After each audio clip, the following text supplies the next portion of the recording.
Hello আমার sweet cute বন্ধুরা, কেমন আছো তোমরা সবাই? নিশ্চয়ই আমার গল্প শুনে খুব সুখ নিচ্ছ এবং আনন্দেই আছো। তোমাদের আনন্দ দিতেই তো আমি প্রতিদিন নতুন গল্প নিয়ে হাজির হয়ে যাই। তো চলো, তোমরা যারা এখনো আমার চ্যানেলটি সাবস্ক্রাইব করোনি তারা প্লিজ প্লিজ আমার চ্যানেলটি সাবস্ক্রাইব করে দাও। তো চলো, ভিডিওটি লাইক করে চ্যানেলটি সাবস্ক্রাইব করে দাও। রুকু বিস্ময়ের সুরে জিজ্ঞেস করল, আপনি তাজমহল দেখেছেন? তানভীর মাথাটা ঝাঁকিয়ে বলল, আমি অনেক ঘোরাফেরা করি। গত বছরই পটকাকে নিয়ে তাজমহল দেখতে গিয়েছিলাম। ভ্রমণ পিয়াসও বলতে পারেন। তানভীরের কথা শুনে রুকু কৌতূহলের সুরে জিজ্ঞেস করল, তাজমহল দেখতে কেমন? তানভীর কিছু বলতে নিবে এর মধ্যে তানভীরের ফোনটা টুংটাং করে বাজতে লাগলো। তানভীর ফোনটা হাতে নিয়ে কলটা ধরে বলল, হ্যালো, বল কি হয়েছে?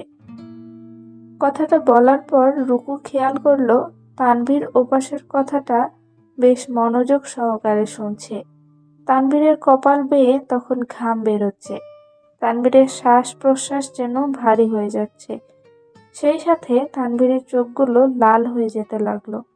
চোখের কোণে হালকা পানি জমেছে বলা যায়। ছেলেরা সহজে কাঁদতে পারে না। রুকু বুঝতে পারছিল ওপাশ থেকে কেউ হয়তো তানভীরকে অনাকাঙ্ক্ষিত কিছু বলতে চাচ্ছে, যেটা তানভীর সহ্য করতে পারছে না। তাই তার চোখ মুখের এমন অবস্থা। এদিকে তানভীর কলটা কেটে চুপ হয়ে অস্তম্ভ হয়ে গেল। চোখের কোণের হালকা পানি যেন তানভীরের এখনই গাল বেয়ে পড়বে। মুহূর্তের মধ্যেই বেশ বিমর্ষ হয়ে গেল। চোখটা হালকা মুছে চুপ হয়ে গেল। রুকু তানভীরের দিকে তাকিয়ে আস্তে করে বলল, কোনো সমস্যা? তানভীর রুকুর কথা শুনে হালকা কেঁদে দিল। তানভীরের কান্না দেখে রুকু বুঝতে পারছিল সে হয়তো ভীষণ কষ্ট পেয়েছে কিছু নিয়ে। তাই তানভীরকে সান্ত্বনা দিয়ে বলল, কি হয়েছে বলবেন?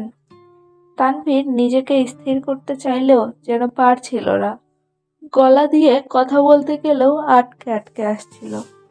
মিনিট পাঁচেক চুপ থেকে রুকুকে জবাব দিল, সায়নী। মেয়েটার নাম ছিল সায়নী। মেয়েটার নাম শুনে চট করে রুকু বলে উঠল, আপনার গার্লফ্রেন্ড বুঝি? তানভীরের কপালে জমে থাকা ঘামগুলো মুছে হালকা রাগী গলায় বলল, গার্লফ্রেন্ড বয়ফ্রেন্ড ছাড়া কি কিছুই ভাবতে পারেন না আপনি? কথাটা শুনে রুকু একদম চুপ হয়ে গেল। খানিকক্ষণ চুপ থেকে বলল, না, ঠিক তা না, মনে হলো আর কি। আচ্ছা ঠিক আছে, যা বলতেছিলেন বলুন। তানভীর হালকা নিঃশ্বাস নিয়ে বলা শুরু করলো, মেয়েটার নাম সায়নী। আমার ফ্রেন্ড তৌসিফ মেয়েটাকে ভীষণ ভালোবাসতো। তাদের বেশ কয়েক বছর সম্পর্ক ছিল। আমাদের ভার্সিটির সেরা কাপল বলা যায়। তবে সায়নীকে আমার মোটেও ভালো লাগতো না। কথাটা শুনে রুকু বলে উঠল, কেন? কারণ সায়নের ছিল অত্যাধিক চাহিদা। তৌসিফের বাবা একটা ছোটখাটো সরকারি চাকরি করে। তা দিয়ে তৌসিফের সেমিস্টার ফি দিতে দিতে বেশ হিমশিম খেয়ে যায়। প্রাইভেট ভার্সিটির সেমিস্টার ফি এর ব্যাপারটা জানা আছে কিনা জানি না, কারণ প্রাইভেট ভার্সিটিতে একটা নির্দিষ্ট সময় পর পর মোটা অঙ্কের টাকা জমা দিতে হয়।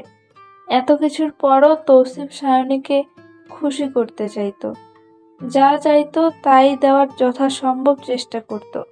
কখনো নিজের প্রিয় জিনিস বিক্রি করত, আবার কখনো বন্ধু মহল থেকে টাকা ধার করত। এজন্য বেশ কয়েকজনের সাথে টাকা নিয়ে তার ঝামেলাও হয়েছে। এত কিছুর পরও তৌসিফ সায়নীর মন পেত না। অন্যের সাথে কম্পেয়ার করার একটা বিষয় তার চরিত্রে ফুটে উঠত। সবসময় ওর সাথে তার তৌসিফকে কম্পেয়ার করত। রুকু তানভীরের কথাটা ব্যাগড়া দিয়ে বলল, কিন্তু এত কম্পেয়ার করার মানুষ কোথায় পেত সায়নী? তানভীর হালকা হেসে বলল, ফেসবুক চালান? রুকু মাথা নেড়ে বলল, না। তানভীর পুনরায় একটু হেসে পরক্ষণে স্তব্ধ হয়ে বলল, ফেসবুক চালান না তো, তাই বাইরের দুনিয়া সম্পর্কে আপনার ধারণা কম। সেটা সত্যি, ধারণা অনেক কম বটে, কারণ পরিবারের বাইরে কারো সাথে ওইভাবে মিশা হয়নি। সত্যি বলতে সুযোগ পাইনি। আর কেন পাইনি সেটা তো জানেন। ফেসবুকে যদি কখনো চালাতেন তখন বিভিন্ন গ্রুপ এমন কম্পেয়ার করার মতো হাজারটা পোস্ট পেয়ে যাবেন। ওইখানে কেউ সুখ শেয়ার করে, আবার কেউ দুঃখ। তবে আমাদের উচিত এটা মেনে নেওয়া যে সবার জীবন এক না, সবার সামর্থ্য এক না। কারো সামর্থ্য বেশি, কারো কম।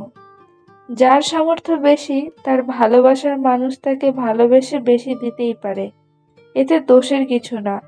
আবার এতে খুশি হয়ে গ্রুপগুলোতে শেয়ার করাটাও ওই ব্যক্তির দোষ না। তবে সেটাকে নিজের জীবনে এনে কম্পেয়ার করাটা চরম দোষ বলতে পারেন। সব মানুষের মধ্যে কিছু সীমাবদ্ধতা আছে, আর সেটা মানিয়ে নেওয়া ভালো। কারে সুখের পোস্ট দেখে জ্বলে পুড়ে ছারখার হয়ে নিজের ভালোবাসার মানুষকে চাপ দিয়ে কম্পেয়ার করাটাও মোটেও সমীচীন নয়।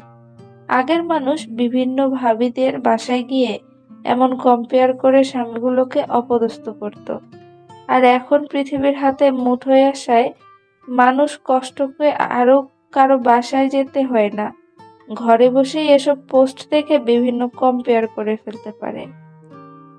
রুকু কপালটা ভাঁজ করে বলল, তাহলে আপনার মনে হয় কেউ ভালো কিছু শেয়ার করবে না? শেয়ার করবে অবশ্যই, তবে শেয়ারকারীর শেয়ার করা বিষয়টা নিজের দিকে, নিজের মানুষকে টেনে আনা, বদলাতে হবে। আপনাকে আল্লাহ সব দেয়নি, তাকে দিয়েছে, এটা ভাবা বন্ধ করতে হবে। কারণ আল্লাহ অবশ্যই সবাইকে তার যোগ্যতা অনুযায়ী সব দিয়েছে। প্রতিযোগিতা ভালো হোক, তবে হিংসা না। যাই হোক, বেচারা তৌসিফ বেশ ভালোবাসতো সায়নীকে, আর আবদারগুলো নিজের সর্বস্ব দিয়ে রাখার চেষ্টা করত। এসবের মধ্য দিয়েও তাদের জীবনটা ভালোই চলছিল। এর মধ্যে ঘটে যায় এক অনাকাঙ্ক্ষিত কাণ্ড। বলেই তানভীর চুপ করে রইল। তানভীরের নীরবতা দেখে রুকু কণ্ঠটা মোলায়েম করে বলল, চুপ হয়ে গেলেন যে, কি হয়েছিল বলেন? তানভীর হালকা নিঃশব্দ নিঃশ্বাস ছাড়ল কয়েকটা। কিছুক্ষণ চুপ থেকে বলল, তৌসিফকে একটা সময় সায়নী বেশ অবহেলা করতে শুরু করে। কল করে প্রায় সময় ব্যস্ত পেত। জিজ্ঞেস করলে বলতো, আমার জীবন, আমি যা ইচ্ছা করব, যার সাথে ইচ্ছা কথা বলবো, তোমার কি? তোমার থাকতে হলে থাকো, না হলে চলে যাও। এত কিছুর পরও তৌসিফ সায়নীকে ছাড়তে পারত না। ওই যে আপনি বললেন না, মায়া, তৌসিফ ও সায়নীর মায়ায় পড়ে গেছিল আর কি। আমি বেশ কয়েকবার তৌসিফকে বুঝিয়েছি যে সায়নী তোর জন্য না, ওর কাছে ওর চাওয়াটা আগে, তারপর তুই। মেয়ের অভাব নেই, তুই আরেকটা ভালো মেয়ে দেখে জীবনটা নতুন করে সাজিয়ে নে। কিন্তু তৌসিফ তখন মুখটা গোমরা করে হালকা কান্না স্বরে বলতো, সাহিলের মতো হলে হয়তো বেশ ভালো ছিল, তাই না রে তানভীর? কথাটা শুনে রূপু বলে উঠল, এ সাহিলটা আবার কে? সাহিল হলো আমাদের ভার্সিটির প্লেবয়। তার জীবনে হাজারটা মেয়ের আনাগোনা বলতে পারেন। মেয়ে পটানোতে বেশ ওস্তাদ। তৌসিফ তো সায়নীকে হাজারটা গিফট দিয়েও মন পেত না। অপরদিকে সাহিলকে মেয়েরা হাজার গিফট দিয়েও রিলেশন টিকাতে পারত না। কিছু মেয়ে এমন কতগুলো ছেলেকে ভালোবাসে যারা ভালোবাসা পাওয়ার যোগ্য না। আবার কিছু ছেলেও সায়নের মতো এমন কতগুলো মেয়েকে ভালোবাসে যারা ভালোবাসা পাওয়ার যোগ্য না। দেখতে গেলে প্রতারিত ছেলেরাও হচ্ছে, মেয়েরাও হচ্ছে। একেই বলে হয়তো জীববিজ্ঞানের ভাষায় ইকুইলিব্রিয়াম। যাই হোক, কাহিনীতে আসা যাক। তৌসিফের কথা শুনে কোনো কথার উত্তর দিতে পারলাম না তখন। এভাবেই অযাচিত যন্ত্রণায় তৌসিফের জীবন কাটতে থাকে। একটা সময় পর তৌসিফ জানতে পারে যে সায়নীর অন্য একটা সম্পর্ক চলছে। বিষয়টা তৌসিফ নিতে পারেনি। মাস তিনেক আগে মানসিক ভারসাম্য হারিয়ে ফেলে। ঘরে বন্দি দশায় থাকতো আর সারাদিন সায়নী সায়নী করত। একটু আগে আমার বন্ধু তুষার কল দিয়ে জানালো যে তৌসিফ আত্মহত্যা করেছে। বলেই তানভীর কাঁদতে লাগলো। ঘটনাটা শোনার পর থেকে রুকুর ভেতরটাও কষ্টে কাঁপতে লাগলো। মানুষগুলো যে এত বিচিত্র কেন হয়, রুকুর কাছে সে প্রশ্নের উত্তর নেই। দুজনেই বেশ নীরব হয়ে কাঁদতে তানভীরের তৌসিফের কথা ভেবে কাঁদছে আর রূপু আবিরের কথা ভেবে কাঁদছে। একটা মানুষ ছেলে দ্বারা প্রতারিত হয়েছে আর একজন মেয়ে দ্বারা। জীবনের রঙগুলো বেশ বৈচিত্র্যময়। সেখানে মানুষ সাদা কালো স্বপ্নকে রঙিন ভেবে মরীচিকার পেছনে দৌড়াতে বেশ পছন্দ করে। এ মুহূর্তে কেবিনটায় পিনপিনার নীরবতা বিরাজ করছে, সেই সাথে জাহাজটাও হেলদোল খাচ্ছে। এর মধ্যেই দুজনের নীরবতার রেশ কাটে কেবিনের দরজার খটখট আওয়াজে। দরজার আওয়াজ শুনে দুজনে নিজেদের চোখের জল মুছে নিল। দুজনের চোখই ফুলে লাল হয়ে গেল। রুকু দরজা খুলতে উঠলে নিলে তানভীর রুকুকে আটকে দিয়ে বলল, তুমি যেও না, কারণ মোনালি আসলে ঝামেলা হতে পারে। তুমি চাদর মুড়ি দিয়ে শুয়ে পড়ো, আমি দেখে আসছি কে এসেছে। তানভীরের কথা শুনে রুকু চাদরটা মুড়ি দিয়ে শুয়ে পড়ল। আর তানভীর দরজাটা খোলার সাথে সাথে লিয়াকত সাহেব হেসে বলল, তোমার চাচি তোমার জন্য এই খাবারগুলো পাঠিয়েছেন। এখানে রুই মাছ আর মুরগির মাংস আছে, খেয়ে নিও। বলেই খাবারটা এগিয়ে দিয়ে পুনরায় বলল, বাবা চোখগুলো এত ফোলা কেন, কান্নাকাটি করেছো নাকি? কথাটা শুনে তানভীরের চোখ আরো ভারী হয়ে পানি বেয়ে পড়ল। তানভীরকে কাঁদতে দেখে লিয়াকত সাহেব তানভীরকে ধরে বলল, কি হয়েছে বাবা, এভাবে কাঁদছো কেন? তানভীর চোখটা মুছে লিয়াকত সাহেবের হাত থেকে খাবারগুলো নিয়ে বলল, আমার বন্ধু মারা গেছে, তার জন্য। লিয়াকত সাহেব তানভীরের কাঁধে হাত দিয়ে বলল, মন খারাপ করো না, হায়াত মৃত্যু আল্লাহর হাতে, কার কখন মৃত্যু হয় বলা যায় না। এরই মধ্যে মধুমতি এসে বলতে লাগলো, কি গো, এত দেরি করছো কেন? বললাম তাড়াতাড়ি খাবারগুলো দিয়ে আসতে, এসে সেই দেরি করতেছে। আমার দেরি দেখে আমি চলে আসলাম। লিয়াকত সাহেব মধুমতির দিকে তাকিয়ে দেখল মধুমতির মুখে একটু বিরক্তিকর বহিঃপ্রকাশ হচ্ছে। মধুমতির বিরক্তিমাখা মুখটা দেখে অসহায় চিত্তে মধুমতির দিকে তাকিয়ে বলল, ছেলেটার বন্ধু মারা গেছে, তাই ওকে একটু বুঝাচ্ছিলাম, এজন্য দেরি হয়ে গেছে। মধুমতি লিয়াকত সাহেবের কথাটা শুনে মুখটাকে একদম অসহায় করে ফেলল। তার চোখে মুখে কষ্টের ছাপটা বেশ ফুটে উঠেছে। কষ্টমাখা মুখে তানভীরের দিকে তাকিয়ে বলল, বাবা মন খারাপ করো না, সব ঠিক হয়ে যাবে। তানভীর যেন তাদের কথায় একটা প্রশান্তি পেল। প্রশান্তি মাখা মুখে বলল, না চাচি, কষ্ট পাইনি, আপনারা ভেতরে আসুন, একটু আড্ডা দিই সবাই মিলে, তাহলে মনটা হালকা লাগে। কথাটা শুনেই লিয়াকত সাহেব আর মধুমতি কেবিনে ঢুকে বসলো। রুকু দুজনকে দেখেই একটা হাসি দিল। রুকুর খুশি দেখে মধুমতির পরানটা যেন জুড়িয়ে গেল। মধুমতি নিজেও এক চিলতে হাসি দিয়ে বলল, এভাবে হাসতে দেখলে বেশ ভালো লাগে, জানো আমার মেয়েটাও তোমার মতো দেখতে।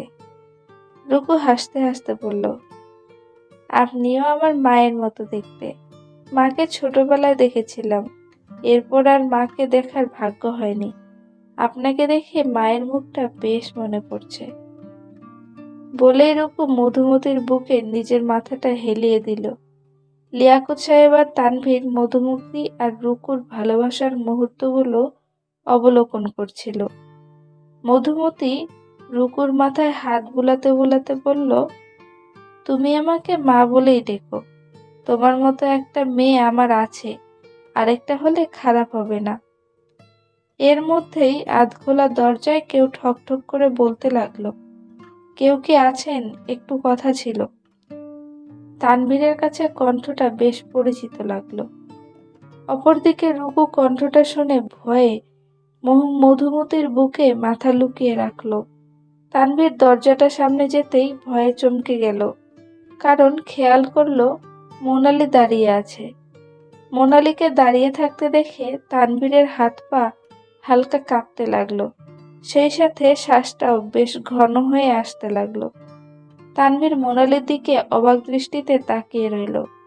তানভীরের তাকানো দেখে মোনালির চোখের চশমাটা হালকা ঠিক করে বলল, আপনি এভাবে তাকিয়ে আছেন কেন? তানভীর মোনালির কথায় নিজেকে সামলে নিয়ে বলল, না এমনিতে। কিন্তু আপনি আবার এসেছেন কেন? একটু দরকার ছিল। ওই যে মেয়েটার ছবি দেখিয়েছিলাম, কেউ একজন বলল মেয়েটাকে নাকি এ করিডোরে দাঁড়িয়ে থাকতে দেখেছে। আপনি কি দেখেছেন? তানভীর কপট রাগ করে কপালে এনে বলল, এর আগেই বললাম দেখিনি, তবুও বারবার বিরক্ত করছেন। এমনি আমার বউটা অসুস্থ, এর মধ্যে এমন প্যারা তো ভালো লাগছে না। বেশ মুশকিলে পড়লাম আপনাকে নিয়ে। তার উপর আমার বউ ভীষণ সন্দেহবাদী, আপনাকে আসতে দেখে আমাকে সন্দেহ করে বসবে। দয়া করে আর এমন করে আমার সংসারে ঝামেলা সৃষ্টি করবেন না। মোনালি কপালটা ভাঁজ করে বলল, আপনি একটু বেশি তালগোল পাকাচ্ছেন। তা আপনার বউয়ের কি হয়েছে দেখি তো। বলেই কেবিনে ঢুকে পড়ল। কেবিনে ঢোকার সাথে সাথে তানভীরের ভয়ে বুকটা কাঁপতে লাগলো। ঈষৎ ঘাম কপালে চক্ষু গোচর হলো। কি বলবে বুঝতে পারছিল না। লিয়াকত সাহেবও বেশ ঘাবড়ে গেল। তানভীর মনে মনে ভাবতে লাগলো, তীরে এসে তরে ডুবা যাবে না তো। এর মধ্যে লিয়াকত সাহেব ডাহুকের মতো মাথাটা উঁচিয়ে উঠে বলল, কে আপনি? আপনাকে তো চিনলাম না। এভাবে কেবিনে ঢুকে পড়ছেন কেন? লিয়াকত সাহেবের কথা শুনে মোনালি হালকা কেঁপে উঠল। ভয়ে ফ্যাকাশে মুখটা নিয়ে কিছুক্ষণ চুপ করে থেকে স্বাভাবিক করে জবাব দিল, ভাবলাম উনার স্ত্রী অসুস্থ, তাই দেখতে এসেছিলাম। লিয়াকত সাহেব কপট রাগের পরিমাণ মুখে প্রকাশ করে বলল, সে আমার মেয়ের জামাই হয়। আমার মেয়ে মানসিকভাবে অসুস্থ। হুটহাট চিল্লানি দিয়ে ওঠে। মনের মধ্যে হাজারটা বিষয় নিয়ে চিন্তা করতে থাকে। আর অপরিচিত মানুষ সহ্য করতে পারে না। এজন্যই ঢাকায় নিয়ে এসেছিলাম ডাক্তার দেখাতে। একটু আগে আপনি এসেছিলেন, এটা নিয়ে বেশ পাগলামি শুরু করেছিল। এখন তাকে বুঝিয়ে একটু স্বাভাবিক করেছি। এর মধ্যে আপনি আবার আসলেন। এভাবে কি কাউকে বিরক্ত করা উচিত বলুন? কাউকে খুঁজতে হলে পুলিশের সাহায্য নিন। তা না করে এভাবে একা একা কেন খুঁজছেন? লিয়াকত সাহেবের কথাগুলো শুনে মোনালির মুখটা একদম চুপ হয়ে গেল। কারণ লিয়াকত সাহেবের কথায় যথেষ্ট যুক্তি ছিল। তানভীরও উনার কথায় সম্মতি দিয়ে বলে উঠল, সত্যিই তো। কেউ নিখোঁজ হলে পুলিশের সাহায্য নিন। আপনি একা একা কেন খুঁজছেন? নাকি এতে কোনো ঘাপলা আছে? মোনালি আবার হতভম্ব হয়ে গেল।